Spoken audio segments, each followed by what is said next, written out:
Hi, I'm Tracy Dimmick and welcome to my blog, Intuitively Aligned. Today I am going to give you a mini masterclass in mediumship. So what is mediumship?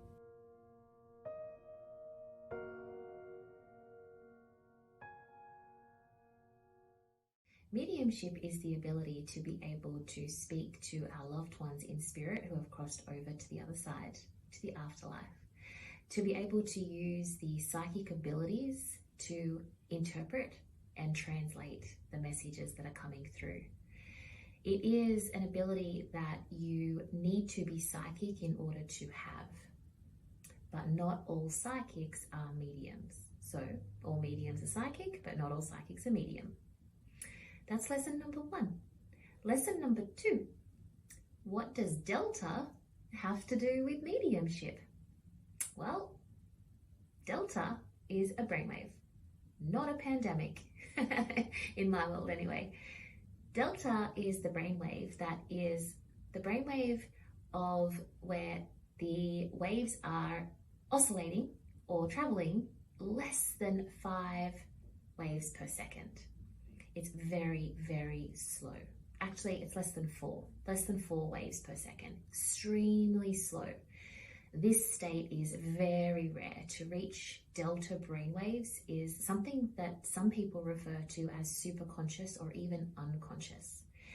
It is usually an experience that is quite profound to people who practice deep meditation and are able to take their consciousness into those levels. It's not easy to do, and it's not wise to try to do unless you're in a controlled environment with support. So the wave above Delta, though, is the Theta brainwave. Now this is where I sit most of the time when I'm working. So in the Theta brainwaves, we're looking at anywhere between 4 to 5 to 6 waves per second. Now, in that stage, we're able to reach this beautiful space where we can access our subconscious mind. The Delta wave also accesses that subconscious mind too, but it also potentially, we don't know yet, it also potentially accesses things like the soul. So let's go back to Theta for a second. Theta is where, if you are a deep meditator, someone with very strong experience with meditation, you're likely sitting in Theta brainwave. Now, in that space, we can obtain information from the spiritual realms that we can't obtain maybe in our alpha and our beta, which is sleep and wake, just normal everyday state. In that Theta space, you're able to obtain information from the spiritual realms, but what you're also able to do is experience healing. You're able to experience all of the psychic awarenesses, like having visions, feelings. You can meet other spiritual realms and spaces, astral traveling, remote viewing, projection, all those really, really, really cool tricks. So it's really cool if you can practice meditation and then attempt to get into that Theta and use your stronger psychic abilities or advance and develop your psychic abilities to improve your experience while you're in your Theta brainwaves. Now, where is the most common place for the average person to experience a spirit? Not a medium, but the average person. Well, the most common places are the kitchen and the bathroom. Why? Because there are energy sources there for them. So they work on gathering energy. When their energy is strong enough and they've got a secure enough source, they're able to channel that energy to either materialize or speak, like in a disembodied voice, or even touch things and move things, you know, make the lights go on and off and make the fan spin, make the towel drop on the floor.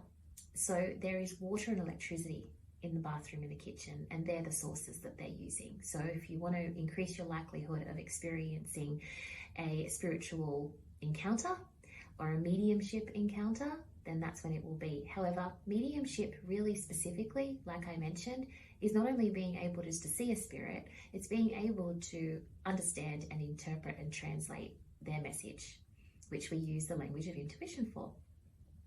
So what are the 3 most common questions that a medium asks? So this might be great for if you're going to visit a medium anytime soon. Ask these questions because they're great questions to ask a medium. Question 1, is my loved one in spirit at peace? Now, this is a very common question, and why I loved being asked that is because it's the question that everyone wants to know. And the question is almost always, there are some exceptions, but it's very rare. The answer is almost always yes. And to learn the answer as to why yes, why it's always yes, is such a beautiful experience. And the answer, you might ask, is that we all transition back from our human self to our spiritual body, to our spiritual being. And that transition can take a little bit of time depending on our human experience, essentially, depending on our physical, our emotional, and our mental attachments as a human. But we all go through the same process of detachment from our human self. And when we come into our spiritual being, we are all at peace. That is a very short answer to that question. And during a mediumship session, really getting to discuss that and really knowing that your heart is satisfied and your heart is at peace is a beautiful gift to give yourself during grief. Now, can anyone be a medium? Absolutely not. Not everyone can be a medium. It is a very advanced ability that you are either born with, you genetically inherit, or you have some kind of superconscious experience, potentially a coma or a near-death experience, that allows your soul to have an evolution into the ability of mediumship. You can absolutely develop your mediumship if you have it on a small level. And the way that you develop that is usually by focusing on the psychic abilities first and getting them really strong, and then taking that over to the mediumship. And it's the more you do it, the better you get, just like with anything.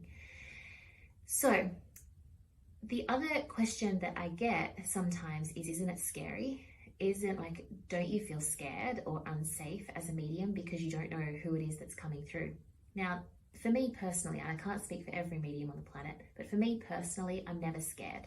I'm actually more scared of humans than I am of spirits.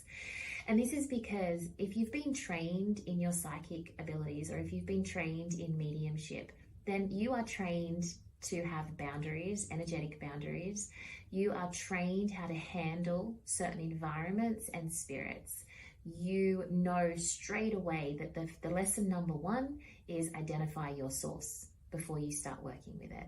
Now, as a professional psychic medium, I am almost like a master level identifier of source. So it's never scary, but I have a little tip. If you get scared of a spiritual encounter or spiritual activity, then all you have to do is clap 3 times really loud so that your palms go red and they sting and hurt. What this does is send some frequencies out into the space around you, and it is virtually impossible for the entities that are around you to be there because they can't function in that environment. So I hope you've liked this super mini masterclass on mediumship.